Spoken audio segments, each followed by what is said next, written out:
এইদিকে আমি রেডি হয়ে বেরিয়ে পড়েছি, এমনকি গাড়িতে উঠেও গেছি।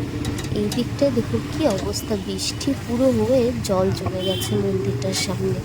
তো এই যে আমি যাচ্ছি মাসি বাড়িতে।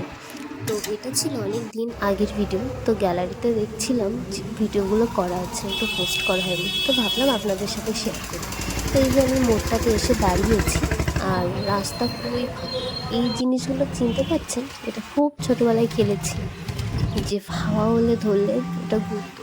এই যে 9টা বয়েজ স্কুল ক্রস করে আমি চলে যাচ্ছি, আর এত সুন্দর চারপাশটা হয়ে গেছে না। এই সাইডগুলো না আগে জঙ্গল ছিল, কে বলবে জঙ্গল ছিল, এখন কত সুন্দর পরিষ্কার হয়ে জায়গা বিক্রি হয়ে গেছে, প্লাস বাইরেও হয়ে গেছে, বাড়ি হয়ে তৈরি হয়ে গেছে। কত সুন্দর না পরিবেশটা, মানে চেঞ্জ হয়ে গেছে। সব বলে না, কথাই তো বলে যে সময়ের সাথে সব কিছু পরিবর্তন হয়ে যায়, সব কিছু স্থায়ী নয়।